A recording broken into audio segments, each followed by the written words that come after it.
Dah. Ya nggak berani naik.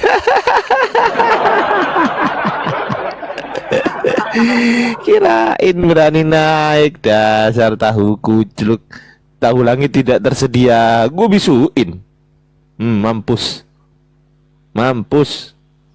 Ayo coba lu komen sekarang. Kampret lu Ardiansa. Gue nggak bisa komen lagi nih. Jangkrik emang lu. Awas lu ya.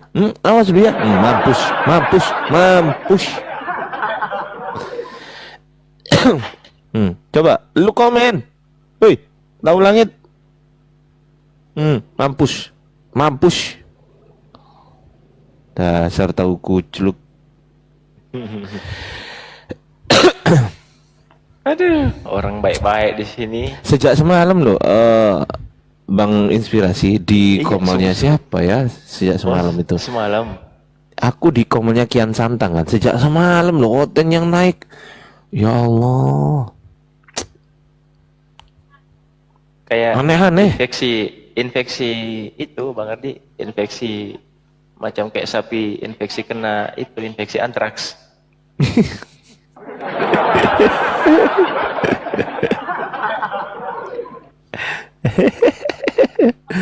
Aneh. Diajak diskusi baik-baik. Aku tuh kangen teman-teman ya. Aku ini kangen. Kangen diskusi sama teman-teman Oten yang apa namanya ya, yang akademis, terus kemudian yang sopan gitu kan. Betul-betul. Itu aku kangen Yang memang gitu loh. betul-betul kita berjibaku dengan data by data, apple to apple di situ. Iya, Kemana-mana. yang betul, yang kita serang tuh bukan orangnya, tapi argumentasinya, data dia, itu yang kita serang. Betul. Itu loh. Udah jarang banget yang gitu Bang Ardi. Karena kebanyakan itu dari mereka kita aja berdiskusi kan 10 menit by data kan ke pojok. Gimana cara turunnya ya? Saya turun juga malu-malu, harga diri. Ya terpaksa menghujatlah biar diturunkan. Aduh, ditandai karena pelecehan, aku ganti akun dulu ya. Kampret. Ternyata air rendam menyebar ke Ardi, Bang Ardi. Coba ke Kang Dito dulu, ke Kang Dito. Ayo Kang Dito. Ini Kang Dito. Larinya ke Kang Dito. Ya, Bang Erli Christians Monitor, selamat pagi, brother. Ya, baik. Shalom. Mantap. Assalamualaikum Pak Ustadz. Ya, Saya salam Bang Erli. Ini baru bangun nggak atau gimana? Ketiduran ya tadi ya? Enggak Bang. Lagi nungguin aja giliran. Oh, nyimak. Wih, mantap. Terima kasih, Bang. Iya, kasih Bang. Ini Menarik, Bang Bang. Fremes juga. Bang Fremes Simanjuta monitor. Bang Fremes. Bang Fremes monitor. Bang Fremes monitor. Oh, ketiduran dia. Lanjut Bang Erli. Iya Bang. Kebetulan Jangan lupa tap-tap teman-teman.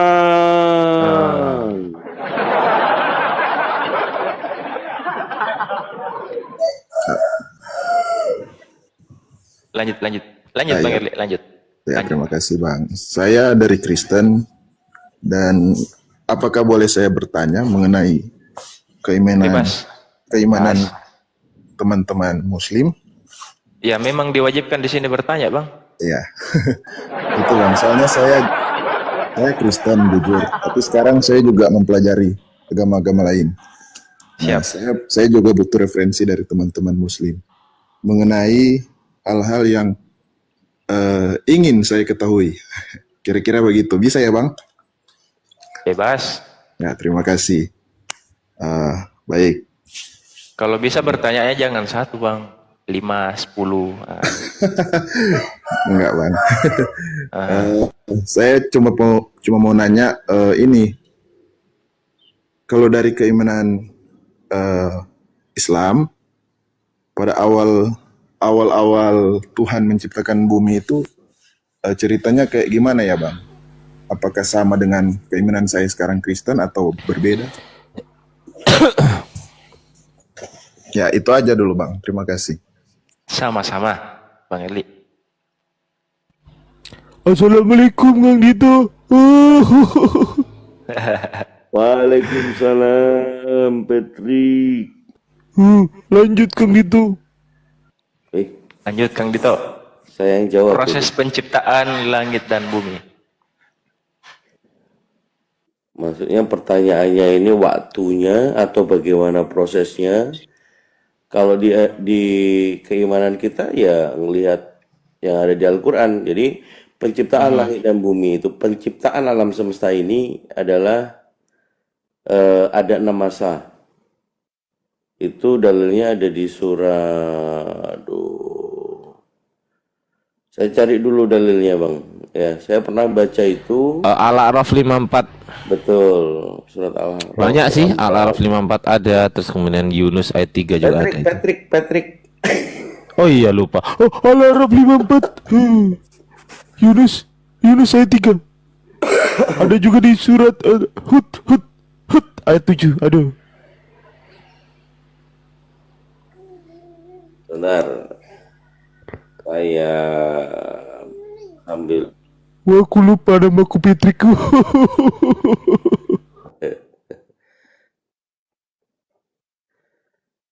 Surah apa tadi Patrick? Al-A'raf ayat 54 Kang Dito. Surat Al-A'raf. Tapi semua itu akan itu juga Bang Erli akan apa? Sejalan semua penjelasannya, proses penciptaan bumi, prosesnya gimana kan? Oh ya, oh itu nanti pertanyaannya akan mengarah ke yang benar 6 masa atau 8. Itu nanti ke situ itu. Arahnya akan ke situ. Sejalan. Iya, arahnya akan ke situ. Alhamdulillah. Assalamualaikum Bang Abi. Watermilk Indonesia naik. Mak.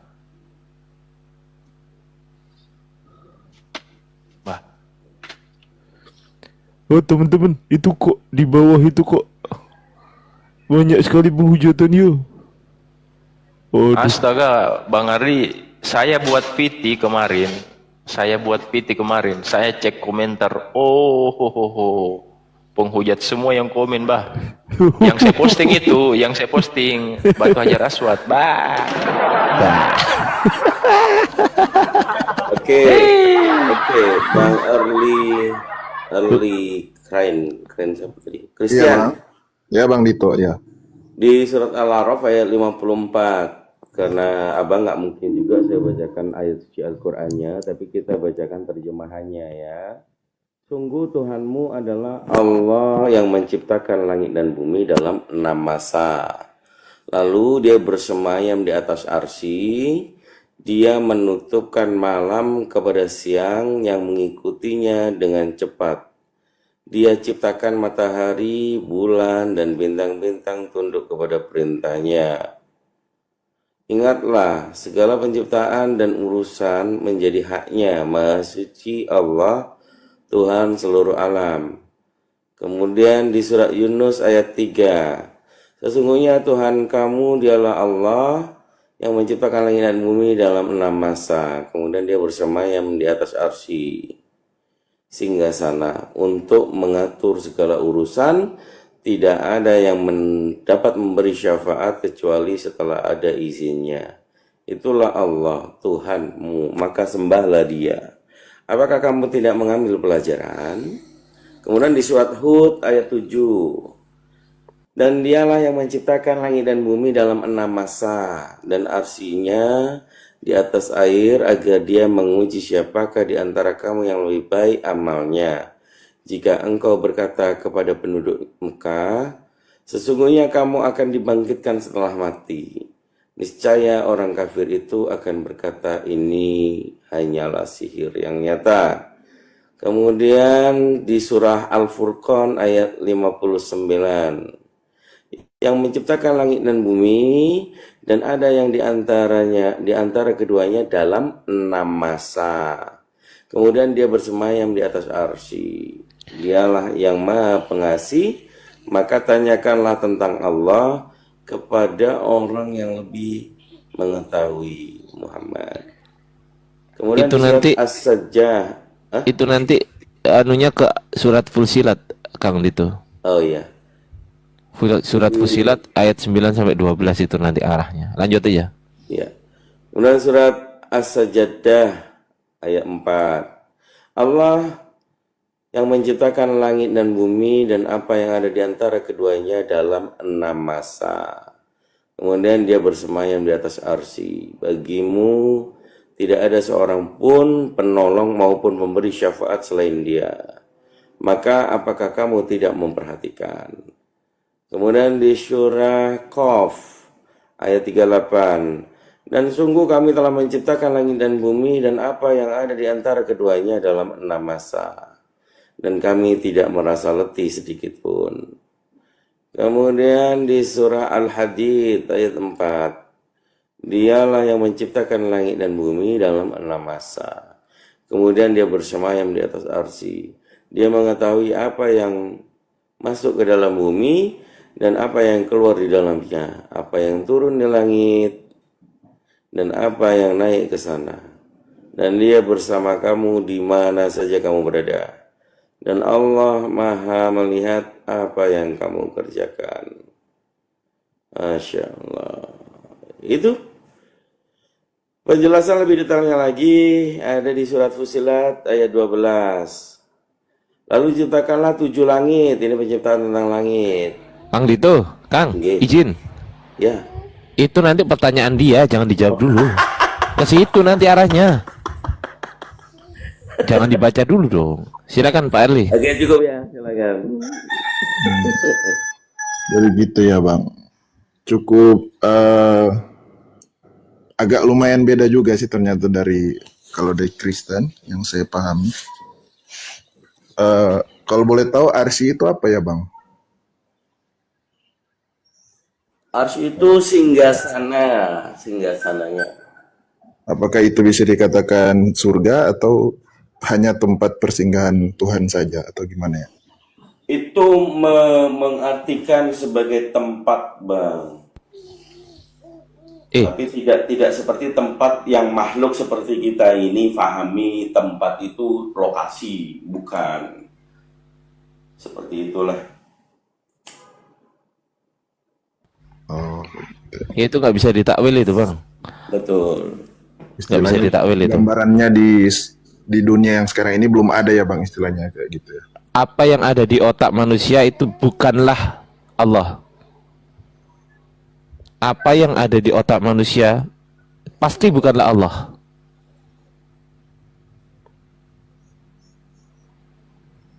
Allah ada di mana? Apa yang ada di otak manusia itu pasti bukanlah tempat yang dimaksud oleh Allah. Paham.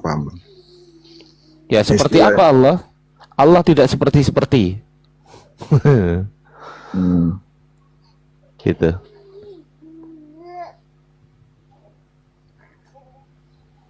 Jadi kayak kalau bisa saya ambil kesimpulan dari pernyataan Abang Patrick, di luar jangkauan logikanya manusia ya kayak gitu ya Bang atau gimana ya? Ya hanya Allah yang tahu itu. Kita hanya diberitahu ayatnya apa informasinya aja bahwasanya Allah bersemayam di atas ars. Nah, di atas ars ini apakah tempat? Woi, nggak bisa ditakwil. Karena yang mendiami tempat ini adalah makhluk. Sementara Allah itu tidak mendiami makhluk. Iya ya, ngerti Bang. Terima kasih Bang. Itu aja sih Bang Sama-sama. mau nanya. Sama-sama, Bang. Soalnya saya penasaran juga kan maksudnya awal penciptaan kalau dari agama Muslim kayak gimana? Iya, iya. Iya. Tapi kalau kita boleh tanya, Bang, boleh nggak? Iya Bang. By the way, siapa yang menyuruh Bapak Erli ini untuk menuhankan Yesus ya? Kalau ini kan berarti konsepnya pendapat pribadi ya Bang? Enggak dong. Ya Atau harus dari didasarkan. kacamata Kristen? Ya harus didasarkan dalil dong. Kalau pendapat pribadi akan jadinya asumsi nanti kan. Saya kan juga bukan istilahnya gini Bang, saya bisa jawab tapi saya bukan istilahnya orang yang paham sekali tentang itu. Oh nggak apa-apa bang, kita kan Ya, nggak diskusi apa-apa ya. konsepnya. Nggak apa-apa ya. Intinya gini bang, kalau teman-teman Kristen di sini sopan, saya akan jamin kepada Anda semuanya, teman-teman Kristen, kita segan gitu loh. Siap, Pak. Itu. Kalau dari yang saya ketahui, kenapa kami orang Kristen menuhankan Yesus ya kayak gitu ya bang pertanyaannya. Iya, siapa yang nyuruh?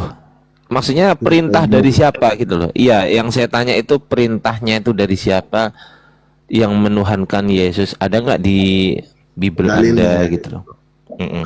Kalau yang saya ketahui sih mengenai perintah itu memang yang saya tahu nggak ada kayak gitu. Nggak ada. Oh ya Iya. udah bagus. Tapi Jujur berarti.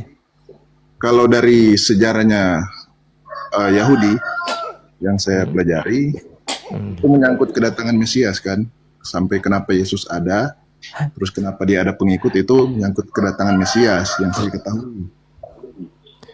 Iya, tapi aku nggak Iya. bahas, aku nggak tanya Mesias bang. Aku cuma tanya siapa yang memerintahkan untuk menyembah Yesus itu loh.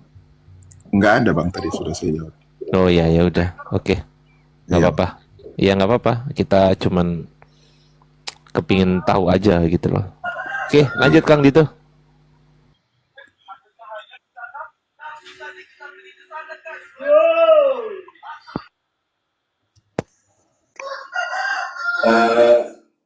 Pak Early Chris, ada Bible Pak? Bible ada Pak, ada. Kebetulan ada. Menurut Bapak, Tuhan dan Allah itu sama nggak? Menurut saya ya Pak, Allah dalam artian Allah orang Islam atau Allah Yahweh? Allah yang Gimana ya, ada di dalam Bible Pak. Allah dan Tuhan. Ya, Allah di dalam Bible. Kan ada Allah, ada Bible. Ya, ada Allah, ada Tuhan kan. Kalau yang saya ketahui Pak, kalau di Kristen sebenarnya kata Allah itu lebih cocok itu dipakai Theos sebenarnya, yang saya ketahui.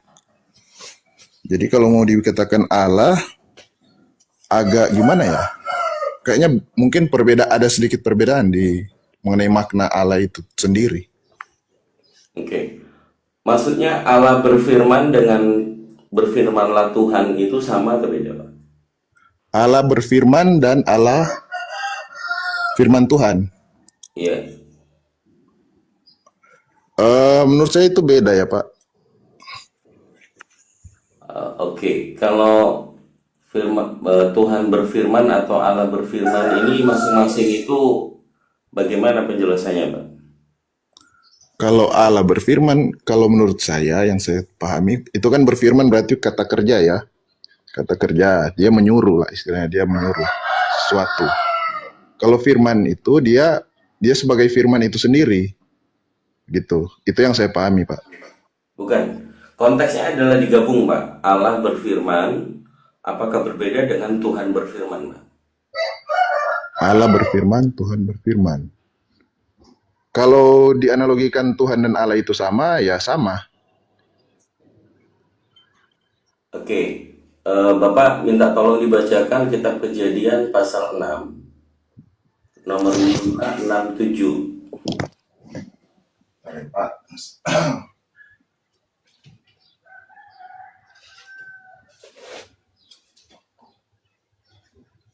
Kejadian pasal berapa tadi, Pak? Pasal 6 ayat 567.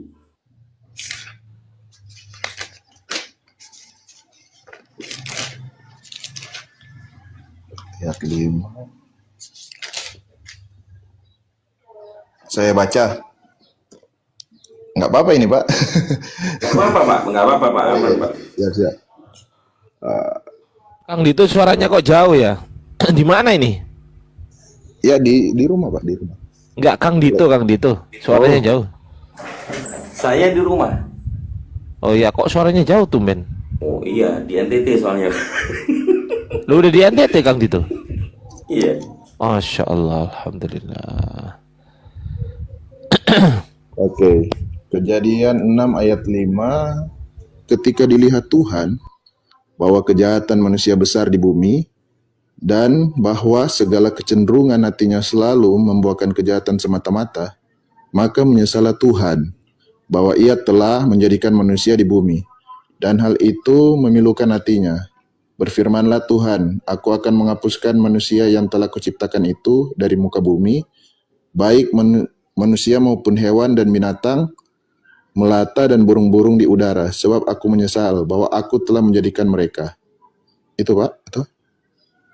Oke, di situ poinnya adalah Tuhan menyesal menciptakan manusia.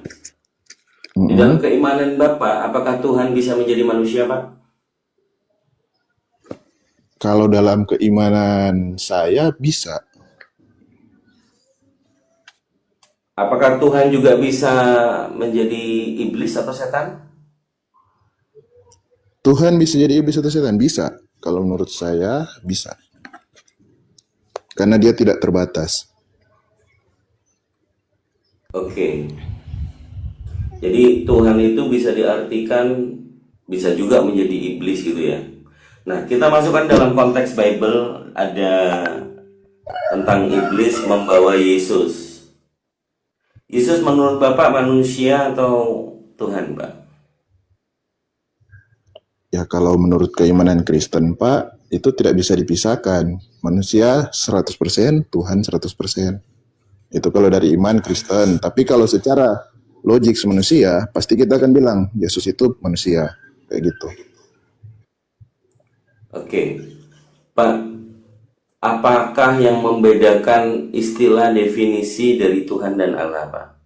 Kalau Yesus itu bisa dituhankan. Apa Pak? Apa?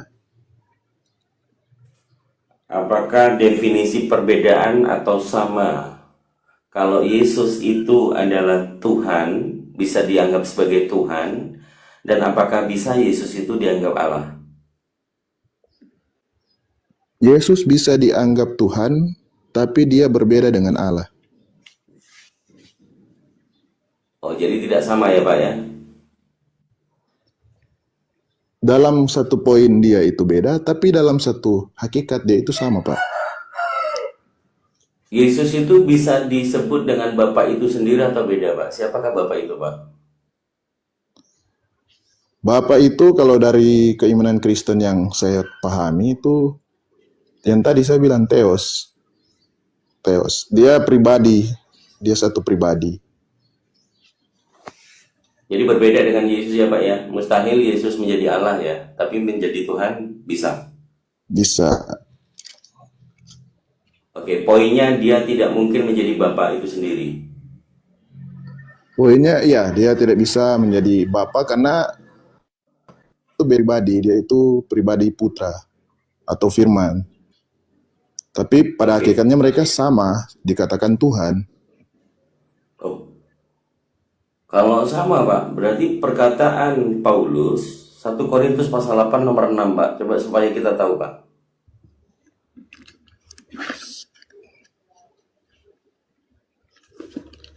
Korintus pasal berapa Pak tadi? Pasal 8 nomor 6. Pasal 8. Pasal 8.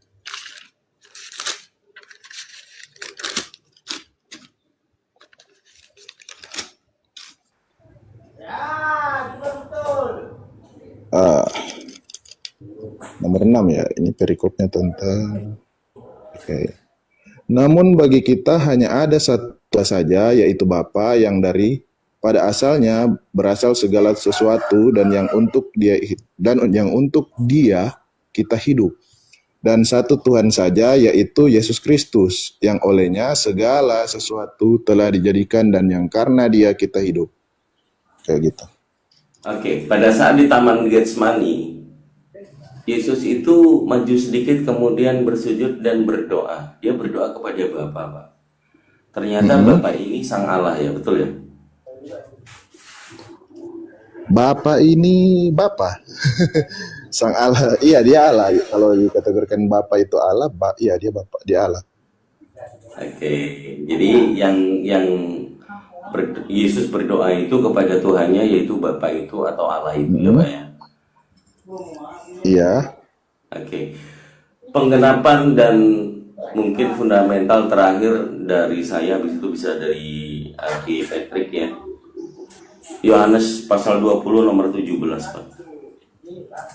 Yohanes.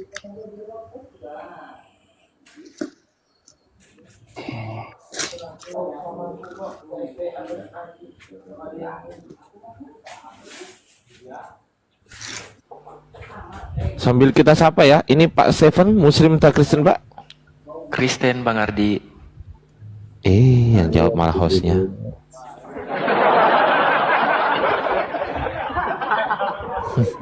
Oke, ayat Yohanes 20 ayat 17.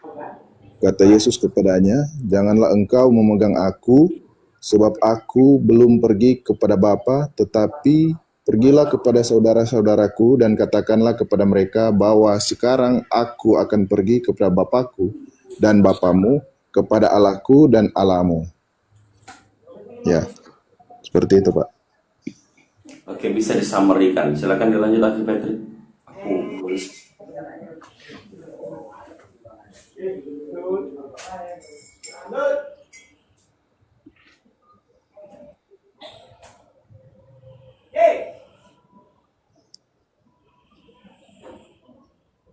Oh, Bang Femes sudah monitor. Bang Femes, saya sapa dulu. Femes. Bang Femes Manjuntak. Hei. Au.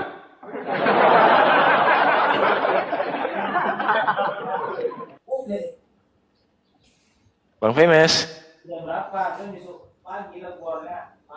Iya, iya. Iya, sudah ya. Sudah ya. Uma. Wah, tak bisa pula saya mute, bah. Nggak bisa di mute.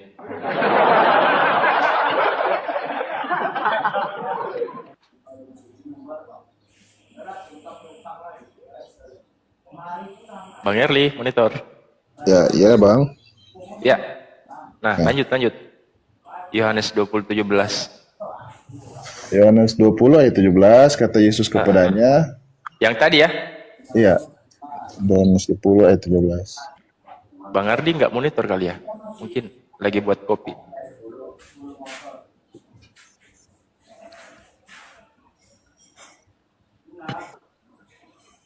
Yang tadi Kang Dito ya? Iya. Jadi summary-nya adalah Gimana Bang? dari Bible yang tadi dibaca-bacakan itu kesimpulannya, Allah ini adalah Bapa menurut Yesus. Dan Bapaknya inilah yang Maha Kuasa, yang menciptakan langit dan bumi. Kejadian 1 nomor 1. Tidak pernah Yesus mengatakan, "Akulah Tuhan dan Allahmu, sembahlah aku," tidak pernah. Bahkan juga di kitab Wahyu pasal 22 nomor 9 dikatakan, "Sembahlah Allah." Kalau memang dari dalil-dalil yang saya mencoba untuk rangkaikan sebagai satu narasi, kita melihat perbedaan Allah yang ada di dalam Bible dan Tuhan yang disadurkan kepada Yesus. Poinnya adalah satu, Pak. Yesus ini dikatakan Tuhan, ternyata murid-murid tidak menganggap Yesus itu Tuhan, tetapi seperti yang dikatakan Maria Magdalena, dia menyebutnya Rabuni dalam bahasa Ibrani, atau guru. Kemudian Pak, kalau dari dasar iman kami sebagai orang Muslim, Allah itu laisa kamislihi syai'un. Itu dalilnya di surat Asyura ya, ayat 11. Ini dikatakan Tuhan tidak serupa dengan makhluknya. Allah itu tidak serupa dengan apapun. Jadi rujukannya, kalau memang tauhid satu-satunya Allah, satu-satunya Tuhan, Allah itu dalam KBBI dijelaskan, KBBI itu Kamus Besar Bahasa Indonesia. Allah itu nama Tuhan dalam bahasa Arab.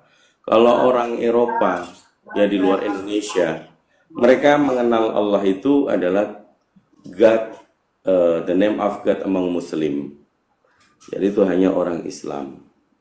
Tapi kalau Tuhan ini makna generik, yang bisa diartikan Tuhan itu bisa juga disadurkan kepada dewa atau mungkin sesembahan yang lainnya. Tetapi nama Tuhan yang kita yakini dalam Al-Quran semuanya menyebutkan seperti penciptaan langit dan bumi tadi.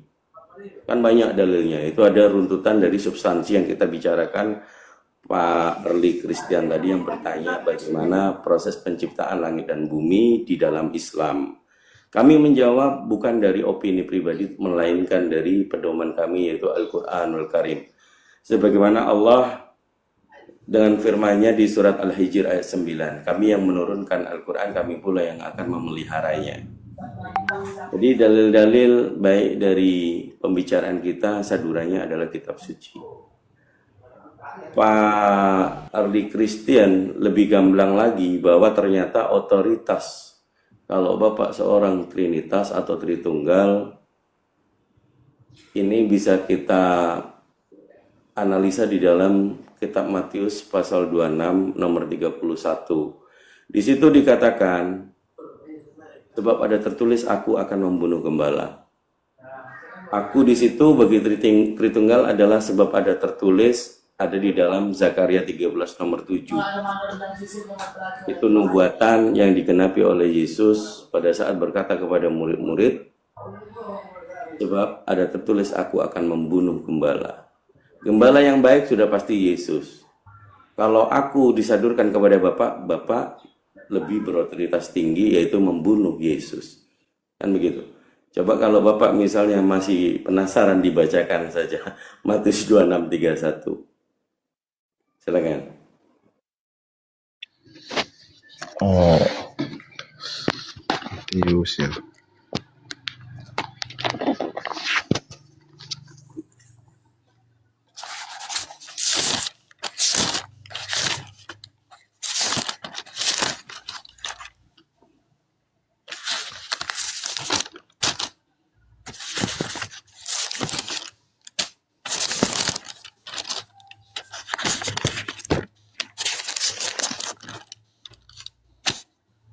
Matius 26 ayat berapa tadi, Pak? 31 ya? Ya, 21.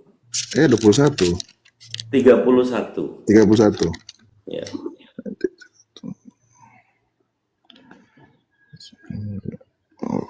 Maka berkatalah Yesus kepada mereka, malam ini kamu semua akan tergoncang imanmu karena aku. Sebab ada tertulis, aku akan membunuh gembala dan kawanan domba, itu akan tercerai-berai. Nah, itu Pak. Ya, kalau menurut Bapak coba difahami Pak, aku akan membunuh gembala itu aku siapa, gembala siapa Pak? Ayat 31 ini ya, kalau menurut saya, ya mungkin bisa jadi objektif, bisa jadi subjektif, tapi yang saya pahami mungkin ini berbicara tentang perumpamaan kalau menurut saya. Ya, pertanyaan saya, aku di situ menurut Bapak siapa? Membunuh gembala, gembala itu siapa Pak? Akan tergoncang iman karena aku. Ada tertulis aku akan membunuh gembala. Itu saya kurang tahu juga ya Pak. Itu siapa ya kira-kira? Baik itu menurut Bapak siapa Pak? Di Yohanes 10 Pak. Ya Pak, gimana? Kalau gembala yang baik itu menurut Bapak siapa? Di Yohanes 10. Jadi kalau di Yohanes, ini gimana ya kalau mau dikatakan berkesinambungan, saya juga nggak bisa bilang berkesinambungan Pak, karena tentunya ada perbedaan konteks juga tuh dari setiap skrip yang ada ini. Ya, substansinya adalah gembala yang baik itu siapa? Kalau gembala yang baik yang kita ketahui ya Kristus, Yesus. Yesus. Berarti Yesus yang akan dibunuh ya Pak ya. Karena di situ tulisannya sebab ada tertulis aku akan membunuh gembala. Dan memang kenyataannya di dalam Kristen di ayat ke-32-nya itu dibaca aku akan mendahului kamu di di taman apa di Galilea ya. Gitu. Nah, berarti memang jelas bahwa yang gembala di situ adalah Yesus. Nah, kalau akunya sendiri menurut Bapak siapa, Pak? Aku yang akan membunuh gembala itu. Jadi otoritas tertinggi itu siapa tuh? Gini ya Pak, kalau menurut saya itu nggak juga berbicara otoritas, tapi itu kan dibilang ada tertulis. Berarti kan itu bicara nubuatan. Ada janji Allah yang harus digenapi. Oke, seperti yang saya sampaikan tadi, coba di Zakaria 13 nomor 7.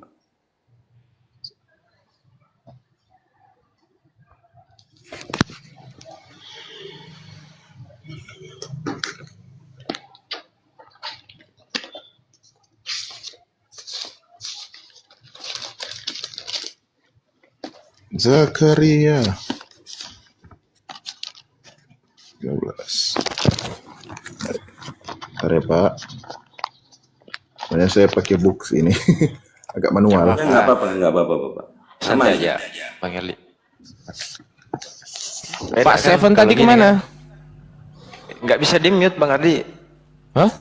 Oh, Steven, turun dia. Kenapa? Nggak tahu, tiba-tiba turun. Aduh. Kecuali kalau si Femi tadi waktu saya meet nggak bisa jadi saya turunin.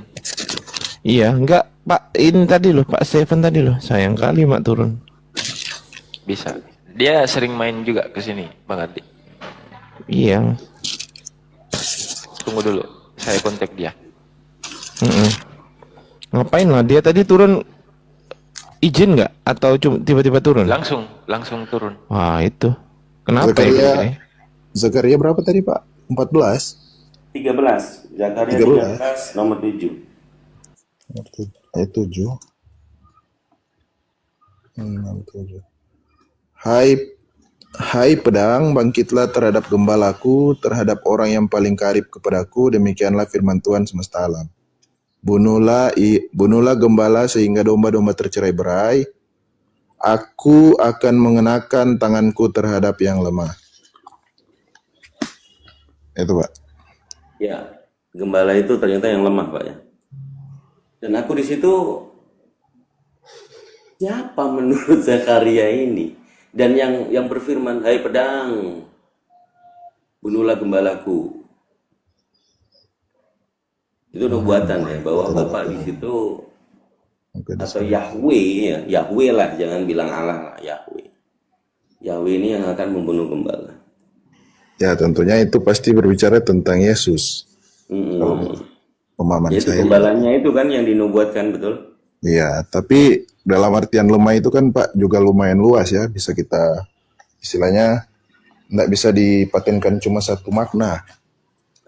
Bisa saja dia lemah karena dia juga bertubuh manusia, dia lemah. Tapi dalam satu hal juga dia Tuhan. 100% Tuhan, 100% manusia seperti yang saya katakan tadi. Jadi yang mati memang kemanusiaannya. Benar. Tapi ketuhanannya tidak mati Pak. Dan itu dibuktikan dengan dia bangkit pada hari ketiga. Gitu, yang saya pahami begitu Pak. Iya. Kembali ke Kejadian 6 nomor 6 tadi, Tuhan menyesal menciptakan manusia. Kredibilitas dari Bible ini akan teruji pada saat Tuhan berfirman, aku akan menghapuskan manusia, melenyapkan manusia. Tapi kenapa dia menjadi manusia? Kalau Kejadian 6 ini, Kejadian 6 ya. Kejadian 6. Kalau yang saya tahu Pak, Kejadian 6 ini kisah tentang Nabi Nuh, kalau nggak salah ya. Ini tentang Nabi Nuh. Ya. Gitu Pak. Apakah Allah yang berbeda Pak? Atau Tuhan yang berbeda pada saat zaman Nabi Nuh? Ayat berapa tadi Pak? Kejadian 6 ayat.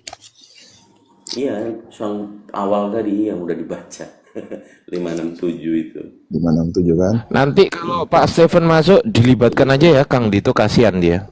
Iya. Dilibatkan aja berdua nggak apa-apa. Kan sopan-sopan. Betul. Tentunya mungkin itu berbicara tentang Bapa ya, karena waktu ini kan Tuhan Yesus belum turun ke bumi. Iya. Makanya dalam pengertian Paulus tadi kan 1 Korintus pasal 8 nomor 6. Namun bagi kita hanya ada satu Allah saja, yaitu Bapa. Bapa inilah sang Allah. Yesus tidak bisa menjadi Allah. Kan gitu.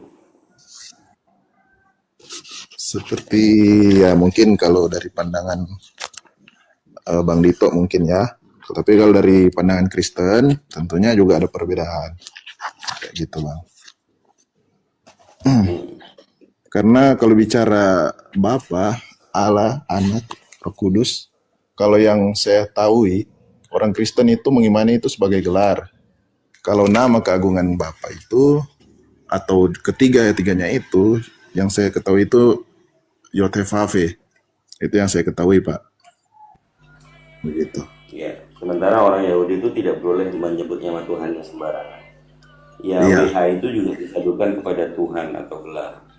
Tapi Makanya bukan- itu jarang dipakai karena itu enggak bisa sembarang memang sebenarnya. Gitu. Iya.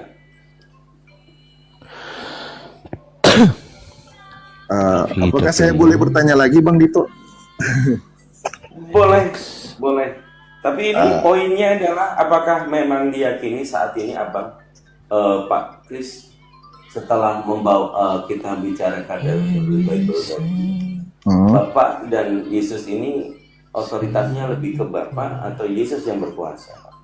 Nah, kalau otoritas, berbicara otoritas, saya belum mengetahui mana yang lebih berotoritas, mana yang kurang berotoritas. Karena kalau dalam iman Kristen, ketiga-tiganya sama kekuatannya. Kalau yang saya pahami. Ya, pada saat tadi di Zakaria 13 nomor 7, Pak. Wahai pedang, bunuhlah gembalaku. Iya begini Pak, karena yang dibunuh itu kemanusiaannya Pak, bukan ketuhanannya Yesus, kayak gitu Pak. Itu yang saya ketahui. Waduh. Ini bikin muter ini. Ya emang beda-beda, kalau menurut saya beda tentang Oke, saya ketuhanan. kasih pancingan Pak, gini Pak, sebelum Bapak bertanya lagi. Pancingannya begini Pak, kalau memang ada terdapat tertulis 100% manusia, 100% Tuhan, mustahil dalilnya itu ada. Tentang 100% manusia, 100% Tuhan. Tetapi kalau dikatakan Yesus itu Tuhan dan Allah itu sendiri, itu digambarkan di Kolose 2 nomor 9 Pak. Secara jasmania seluruh kealahan, kepenuhan kealahan. Jadi jasmania itu tahu ya Pak ya, dari ujung ujung rambut itu jasmani yang terlihat. Ternyata kepenuhan kealahan Pak.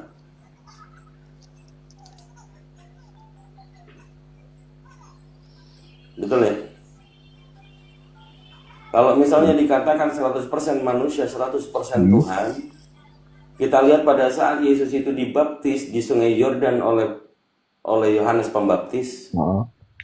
Pribadi ini yang ada di sungai, Yesus, Roh Kudus itu yang seperti merpati ya, menjadi merpati. Dan Bapa itu yang ada di surga. Digambarkan kalau Trinitas tiga pribadi yang berbeda, sementara kita sudah mendapatkan dalil bahwa Allah itu adalah Bapa Sang Sumber yang bersuara dari surga.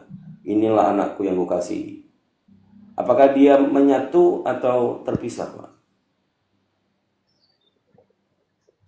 Kalau saya sendiri Pak, kalau pemahaman saya, ini tidak mewakili seluruh orang Kristen ya, tapi kalau yang saya ketahui, berbicara tentang kealahan itu misteri, tidak bisa diselami karena memang sebenarnya tidak bisa didefinisikan secara pasti, tapi yang hanya mendekati saja yang bisa kita definisikan. Contoh makanya muncul paham Tritunggal itu sendiri, itu yang saya ketahui Pak. Jadi itu tidak fix juga kayak gitu. Kealahan Bapa itu misteri, kayak gitu Pak. Iya, Kolose 2 nomor 9 itu kan dikatakan secara jasmania seluruh kepenuhan kealahan. Sementara 3 dalam 1 Pak gambarannya bahwa tiga pribadi ini terpisah tidak menyatu. anak itu dibaptis, Roh Kudus itu melayang-layangnya menjadi seperti merpati, kemudian Bapak itu di surga. Mereka itu terpisah apa menyatu, Bang? Kalau menurut saya, kalau bicara ketuhanan mereka tetap menyatu sebenarnya, menyatu. Menurut saya. Sebenarnya, tetapi karena tertulis itu tidak sebenarnya seperti yang Tapi digambarkan. begini Karena di Pak, situ ada 3 yang terpisah kan gitu, Pak. begini Pak, kan kejadian itu waktu Yesus dibaptis, Allah kan bersuara kan dari apa? Dari langit lah kalau nggak salah di ayat itu. Saya kurang kurang hafal ayat itu, tapi yang saya Ya, pahami nggak apa-apa, nggak ada apa-apa. 3 peristiwa memang ada Roh Kudus pun menempahkan wujudkan istilah seperti merpati. Memang itu salah satu pedoman kami orang Kristen menyangkut kenapa sampai timbul Trinitas itu dari situ juga salah satunya. Tapi saya tidak bisa mengatakan bahwa Trinitas itu pun sendiri memang fix seperti itu. Karena seperti yang saya katakan tadi, dari pemahaman saya, kealahan Bapa itu misteri. Dan saya Ya, juga jadi percaya Tuhan itu esa. Memang benar, Tuhan itu esa. terpisah tapi seperti menyatu atau bagaimana? Kan begini Pak, Bisa kalau begitu. misalkan, saya analogikan kalau misalkan ya, Tuhan saya ada di sini, apakah saya tidak mengetahui apa yang terjadi di penjuru dunia? Pasti saya ketahui. Kayak gitu ya Pak. Ya, poinnya nanti teman-teman yang di bawah ya menyimpulkan ya. Ada teman Kristen di Hmm. bawah juga silakan naik kalau mau bantah menjelaskan Ya bahwa itu silakan. bukan Ini tidak terpisah. mewakili seluruh umat Kristen, ya. Ini cuma Iya, pendapat saya. betul, betul. Betul. Jadi yang dikatakan pada saat proses Yesus itu dibaptis oleh Yohanes Pembaptis, di situ dikatakan ada 3 pribadi itu terpisah. Tetapi keimanan Kristen itu menyatu. Nah, kalau misalnya masih tetap dipastikan mereka menyatu, pada saat dia disalibkan, 3-tiganya juga disalib, Pak. Gini Pak, kalau bicara penyaliban itu kan seperti ada tertulis, gitu Pak. Ini apa yang kejadian di manusia, gitu. Jadi kalau menurut saya, kalau Tuhan maha power itu tidak masalah. Kalau memang dia mengutus Yesus untuk disalib, itu tidak jadi masalah. Kalau misalkan saya Tuhan ya, Iya, itu kalau tidak yang masalah. ada sebab tertulisnya kan terkutuklah orang yang digantung di kayu salib, Pak. Tapi kan mungkin ya, saya nggak tahu konteksnya kayak gimana Pak. Bisa aja konteksnya beda lagi. Oke. Tapi poin-poin mudah-mudahan bisa membuat Bapak merenungkan dan kita tidak bicarakan tentang iman, minimal dari kami saudara-saudara muslim, Pak Kris dan yang lainnya, ini memberikan dalil yang memang harus kita sampaikan karena kita mempelajari Bible, Pak, bukan hanya dari fondasi keimanan, melainkan dari sudut pandang ilmiah, membaca itu tanpa menafsirkan, karena dalam 2 Petrus pasal 1 nomor 20, hal yang terutama adalah nubuat-nubuat dalam kitab suci tidak boleh ditafsirkan menurut kehendak pribadi. Itu aja. Silakan langsung masuk Pak Patrick, ada yang masuk nih. Assalamualaikum. Waalaikumsalam. Masuk aja Pak. Mau bertanya nih Bang Dito, bisa? Salam. Sebentar Pak. Bapak Oh, Islam oke. Pak Kristen? Islam ini tentang Hindu Bang. Ada apa saudara Hindu, pernikahan Hindu. Gimana? Ada saudara suruh tanyakan sah atau tidak Hindu ke Islam Bang. Islam ke Hindu. Tuh, Apanya sah atau tidak? pernikahannya Bang. Ya nggak salah gimana sih? Nah, ini kan mau minta pendapat sama saudaraku ini toh. Iya, udah dijawab tak Betul. barusan? Nggak Nah, sah. ini kan yang nikah ini kan orangnya Islam. Ah, Bapaknya agamanya Hindu. iya. Terus waktu itu nikahnya ini bapaknya Islam. Kayak gitu. Ini gimana sih? Yang perempuan pengantin perempuan ini Islam kan atau dia bukan? punya anak gitu loh Bang. Punya Sebentar, anak. sebentar. Yang saya tanyakan pengantinnya, Pak. Pengantin perempuannya Islam atau bukan? Ya, Islam dua-dua ini Bang. Cuma bapaknya Hindu. Hah? Terus dinikahkan lagi. Yang pertama Islam nikahnya. Loh, kan? Terus dinikahkan ke Hindu. Punya anak 2. Kan itu Bang. Nah punya anak 2 ini kan dari kecil dididik dengan Islam. Nah pernikahannya ini Islam gitu loh Bang. Yang nikahkan bapaknya kan Hindu, sah atau tidak itu. Yang nikahkan, loh, nikah pertama pakai apa? anaknya ini dinikahkan dengan Islam gitu loh Pak, sah atau tidak? Oh ya sudah sah, kalau memang syarat sahnya menikah itu harus seiman, Pak. Yang seiman itu apa namanya? Pengantinnya. Ya pengantinnya dua-dua Islam Pak. Ya Cuma itu sudah. bapaknya kan Hindu. Loh, Itu Mas, sah, Pak. meskipun bapaknya Hindu terus kenapa, Pak? Enggak kan aku tanya, ini kan bilang disuruh tanya sah atau tidak gitu loh Pak. Yang penting pengantinnya Hindu, Pak. Hindu. Seiman, sorry. Iya. Yang penting pengantinnya seiman, Pak, Muslim. Gitu. Itu bila rupanya enggak meninggalkan orang tua enggak apa-apa, sah itu Pak ya. Ya sah, Pak. Oke, itu saya mau tanyakan. Terima Ya, kasih. makasih, Pak. Ya. Siap-siap. Oke, makasih saudaraku. Ya, Assalamualaikum. Waalaikumsalam. Ya, silakan Pak Arli Christian mau bertanya apa lagi? Sambil menunggu teman-teman Kristen yang lain. Ini ada Ukti Natalia mau masuk boleh? Saya sebenarnya mau masuk, tapi kalau dikasih sih. Kalau nggak dikasih nggak apa-apa. Silakan. Terima kasih Bang Dito. Ada satu lagi pertanyaan saya pengen tahu aja ini Pak. Kalau dari keimanan orang Islam, konsep manusia ketika meninggal itu apakah langsung seperti orang Kristen antara masuk neraka atau langsung masuk surga, atau dari neraka dulu baru pindah ke surga, atau gimana ya Pak? Itu aja sih Pak. Terima kasih. Benar. Kalau pengetahuan tanpa dalil, kami semua meyakini bahwa setelah alam dunia ini, kemudian manusia mati, itu memasuki fase alam kubur atau alam barzah namanya. Nah, di situ kami diterangkan sesuai dengan hadis bahwa Rasulullah SAW bersabda, bagi orang yang beriman itu tidak langsung tiba-tiba di surga, Pak. Jadi masih menunggu dulu. Jadi ditidurkan seperti orang yang tidur. Tapi bagi orang kafir, nah itu terjadi namanya siksa kubur, Pak. Siksa dalam kubur. Begitu. Kalau dalilnya mungkin nanti saya cari sebentar. Pak Patrick mau masuk silakan. Enggak, Kang Dito aja terus, nggak apa-apa. Lanjut aja. Ya, saya upuk-upuk dulu dalil. Ini saya rasa semua teman-teman muslim bahwa meyakini setelah sang mayit ini meninggal, dikubur, di situ ada fenomena seperti yang diriwayatkan, ya, bahkan dari Sayyidina Ali bin Abu Thalib meminta pandangan dan pendengarannya itu diberikan untuk mendengarkan atau melihat pada saat Khalifah Umar bin Khattab menghadapi malaikat. Kemudian diriwayatkan juga tentang kisah Nuaiman, sahabat Rasulullah yang meninggal. Nah, di situ juga ada keajaiban. Jadi Nabi Muhammad SAW memang memiliki mukjizat, yaitu bisa melihat mayit bagaimana ditanyai di dalam kubur.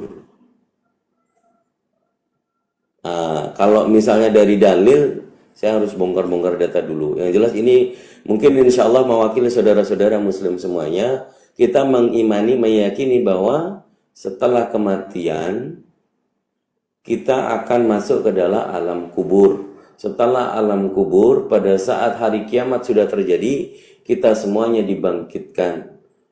Itu di padang mahsyar untuk menghadapi yaumul hisab.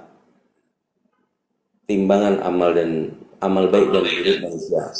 Disitulah letak penentu apakah manusia ini masuk ke neraka atau ke surga. Begitu. Begitu ya Pak. Terima kasih. Itu Pak, saya penasaran soalnya pernah juga saya masuk kayak di rubun debat. Ada juga pemahaman yang berpikir bahwa setiap orang itu harus mengalami neraka dulu. Kalau maksudnya di keimanan Islam yang saya sempat pernah dengar, berarti nggak begitu ya Pak? Kalau menurut dalil sebenarnya nggak begitu ya? Ya, Bapak kalau misalnya ada di face lain mempelajari tentang iman Islam dan rukun Islam, itu ada di hadis riwayat Muslim nomor 9. bahwa orang Islam itu dijamin masuk surga karena kunci surga itu adalah syahadat. Syahadat, Pak, gampang sebenarnya. Tapi syahadat itu maknanya bukan bersaksi yang harus melihat visual. Bersyahadat di sini bersaksinya adalah mengucapkan dengan mulut yang diarahkan oleh kolbu, bahwa meyakini tidak ada Tuhan selain Allah. Dan Nabi Muhammad itu Rasul Allah, utusan Allah. Itu kunci surga. Nah, kalau sudah manusia yang beragama Islam yang sudah bersyahadat ini dijamin masuk surga karena bersyahadat. Tetapi apakah manusia ini akan bisa sombong? Karena sudah dijamin dia akan tetap apa yang sudah dilarang oleh Allah di dalam Al-Quran, jangan makan babi, jangan minum alkohol atau khamar, jangan mencuri, jangan berzina. Apakah orang Islam tetap akan masuk surga? Tetap masuk surga, tetapi amal perbuatan yang tadi yang sudah dilarang oleh Allah, dia menjalani, ya tetap dia akan masuk ke neraka. Jadi kunci surga itu, kunci pintu gerbang surga itu adalah syahadatan ain, Pak. Makanya orang Islam itu meyakini kalau sudah bersyahadat, sudah menemukan kunci surga, pedomannya adalah Al-Quran. Kami semuanya diajarkan tentang apa itu taat. Taat itu melaksanakan perintah-perintah Allah dan menjauhi larangan-larangannya. Makanya di dalam Islam surat Al-Maidah ayat 3 mengatakan, hari ini telah kusempurnakan agama Islam bagimu. Ada juga dalil yang mengatakan kenapa harus beragama Islam. Al-Quran merangkai dalam surat Ali Imran ayat 19. Bismillahirrahmanirrahim. Inna dinna indallahil Islam. Itu Al-Quran, Pak. Jadi tidak ada. Kalau Bible mungkin saya nggak tahu. Yang jelas di Bible saya tidak pernah membaca hal yang serupa dikatakan inna dinna indallahil Kristen. Nggak ada, Pak. Yang ada Islam. Tetapi Kristen kalau kita membahas dalil dalam Bible itu pertama kalinya disebutkan di Antioquia oleh orang yang bukan pengikut Yesus. Mengatakan kepada murid-murid pengikut Yesus, Kristen mula-mula itu. Itu bukan orang yang beragama Kristen. Kan begitu. Dan Kristen waktu itu bukan agama. Siapa yang melegalkan menjadi agama Kristen? Kaisar Konstantin di Roma. Iya, saya setuju itu, Pak. Setuju. Ya. Makanya kalau kita bicara tentang agama, pasti fondasi dasarnya harus kitab suci, gitu kan? Karena pedoman kita untuk hidup, solusi semuanya ada di kitab suci harusnya. Tetapi kalau kitab suci itu membuat kita semakin bingung, bahkan penafsiran yang tidak ada secara legal dari Katolik Roma, dari Kepausan mengeluarkan tafsir atau makna penjelasan dari Bible kata per kata, ya ini yang akhirnya menjadi banyak tubuh Kristen menjadi beberapa golongan. Nggak usah kita bicara tentang Katolik, Ortodok, dan Kristen. Di dalam Kristen sendiri ada faham Yesus only dan Tritunggal. Ada juga Advent yang masih memelihara hari Sabat. Karena apa itu? Karena tidak ada tafsir. Bapak-bapak gereja yang dikatakan berotoritas menafsirkan justru tidak menggambarkan suatu kebenaran. Makanya sampai saat ini teman-teman Kristen baik dari Tritunggal maupun Yesus only atau Oneness, konsepnya masih belum selesai sampai saat ini. Katanya Tritunggal, Oneness itu bidat. Katanya Oneness, Tritunggal ini abu-abu karena mengatakan Yesus itu manusia. Tapi kalau Yesus only mengatakan Yesus itu Tuhan. Makanya kalau Tritunggal mengatakan Yesus manusianya, Yesus Tuhannya. Nah, seperti itu tadi yang kita di awal sampaikan. Saya rasa itu, Pak, kalau di dalam Islam intinya kita tidak ngawur, kita tidak menafsirkan Al-Quran secara otak kita sendiri. Karena Alhamdulillah Al-Quranul Karim tidak berubah. Allah yang menurunkan Al-Quran dengan bahasa Arab. Jadi Al-Quran itu yang berbahasa Arab. Bagaimana orang selain Arab ini memahami ayat suci Al-Quran? Kami diwariskan oleh para alim ulama, yaitu tafsir. Kitab-kitab tafsir ini, yaitu para alim ulama yang mumpuni untuk menjabarkan makna dari Al-Quran. Seperti tafsir Jalalain, Al-Qurtubi, Ibnu Katsir, Muyasyar, banyak Pak. Makanya orang Islam tidak pernah mentakwil ayat-ayat muqammad itu dengan sendiri. Gitu. Lanjut. Ya. Itu tadi Kang Dito yang nanya gimana itu tadi Kang Dito? susu siapa? Susu? Yang Bapak tadi itu yang nanya tentang pernikahan. Nggak tahu. Oh, ya kembali lagi kalau misalnya asbab menikah beda iman. Kalau yang laki-laki menikahi orang kafir ini bisa nggak masuk Islam? Kalau menikahnya secara Islam, ya alhamdulillah sah. Yes. Tapi kalau laki-laki yang Islam ini menikah dalam bukan dari syariat Islam, ya udah jadi kafir. Gak bisa. Gak bisa. Betul. Bang Dito, Kecuali- boleh tanya lagi Bang? Kecuali pihak perempuannya mualaf masuk Islam. Ya. Boleh silakan Pak Christian. Menarik ini Pak, saya pengen tahu aja Pak, kalau misalkan hukumnya untuk orang yang mati terlebih dahulu sebelum kedatangan Nabi Muhammad itu gimana ya? Ya kan sebelum Nabi Muhammad ada nabi-nabi sebelumnya yang memang diutus oleh Allah untuk masing-masing kaumnya. Kan begitu.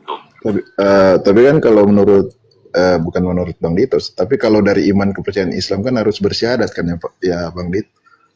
Maksudnya kan Iya betul. Hmm, Tapi intinya Pak, semua para nabi mulai dari Nabi Adam sampai dengan Nabi Isa alaihissalam itu memberitahukan tentang tauhid, satu Tuhan, yaitu Allah. Jadi kalau misalnya yang dikatakan contoh seperti di Yohanes 17 nomor 3 Pak, mengenal hidup yang kekal itu, mereka mengenal Engkau satu-satunya Allah yang benar dan Yesus Kristus adalah utusan. Di situ Yesus yang berbicara, mengajarkan kepada murid-murid, hidup yang kekal itu adalah akhirat yang tidak akan mati kembali, yaitu mengenal Engkau satu-satunya Allah yang benar, satu-satunya Bapa, kan begitu menurut Yesus ya. Dan Yesus Kristus adalah utusan. Kalau itu bukan pondasi ajaran yang dari Yesua atau Yesus, kenapa Yesus tidak menyebutkan aku adalah utusan? Begitupun pula dengan Nabi Muhammad SAW. Asyhadu alla ilaha illallah wa asyhadu anna Muhammadar Rasulullah. Kalau Nabi Muhammad ini menyerukan tentang syahadat, aku Rasul Allah, itu menjadi syahadat. Kenapa syahadat saat ini? Aku bersaksi bahwa Nabi Muhammad Rasul Allah. Bukan engkau. Engkaunya kan karena sudah wafat kan begitu, makanya tidak mungkin. Ini hal yang mungkin menurut kita mempelajari Bible itu tidak semuanya salah dan tidak semuanya yang digambarkan oleh di luar kekristenan. Karena Yesus sendiri mengakui bahwa dia adalah utusan. Aku diutus hanya untuk domba-domba yang hilang, Bani Israel. Kan begitu ya. Tapi hanya sebagian orang. Ini diverifikasi Pak di surah, di Al-Quran. Ya. Saya bacakan tafsirnya Pak. Surah Al-Hadid ayat 27 Pak. Ini semalam saya diskusi dengan teman Kristen yang baru mu'alaf 3 hari. Dia belum tahu bahwa bagaimana pengikut-pengikut Nabi Isa alaihissalam kemudian beriman kepada menjadi pengikut Nabi Muhammad. Sebenarnya poinnya ada di sini. Jadi di surah